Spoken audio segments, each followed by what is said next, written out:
Le Premier ministre, chef du gouvernement, le professeur Daniel Onaondo, a présidé ce jour la réunion du Conseil interministériel, la toute première au lendemain du remaniement gouvernemental. Un seul mot d'ordre: accélérer la cadence de l'impact social. Désiré Singatadi, presse de la nature. Mercredi 8 octobre 2014, salle du Conseil interministériel. Le Premier ministre, chef du gouvernement, le professeur Daniel Onaondo, a convoqué en ce début de matinée l'ensemble de l'équipe gouvernementale Onaondo 2 qu'il dirige. Un premier tour de table que préside le numéro 1 du gouvernement à l'issue du réaménagement intervenu le 3 octobre dernier. Baptême de feu pour des Bleus qui, selon le président de la République, son Excellence Ali Bongo Ondimba, lors du Conseil des ministres de lundi, a affirmé qu'il n'y aura ni apprentissage ni état de grâce. Les Gabonais sont en attente de résultats. Des résultats, des résultats, des résultats.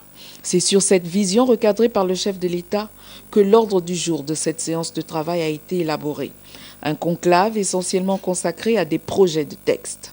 Pour le ministre de la Défense nationale, il s'agit dans l'ordre du projet de loi instituant un code de justice militaire, celui portant création et organisation du centre de langue des FD gabonaises, un autre relatif aux conditions d'emploi des militaires du service de santé militaire et du projet de décret portant création et attribution et organisation du programme militaire contre les IST et le VIH-Sida, avant d'aborder le projet de loi réorganisant l'armée de l'air gabonaise. Voilà pour l'essentiel.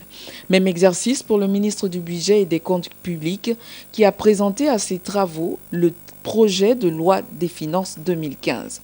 Pour le ministre de l'Éducation nationale fraîchement nommé, il s'agissait de faire le point sur la visite d'inspection des établissements scolaires de Libreville, Ovendo et Akonda, effectuée par le Premier ministre chef du gouvernement, le professeur Daniel Onaondo, à la veille de la rentrée scolaire. Pour le ministre du Budget et des Comptes publics, l'exercice consistait ce jour à faire une communication relative à la dotation de la PIP, la prime à l'incitation à la performance. Des points étudiés de façon minutieuse sur la présidence du chef du gouvernement et qui seront soumis dans les prochains jours à la haute attention du président de la République, chef de l'État, son Excellence Ali Bongo Ondimba.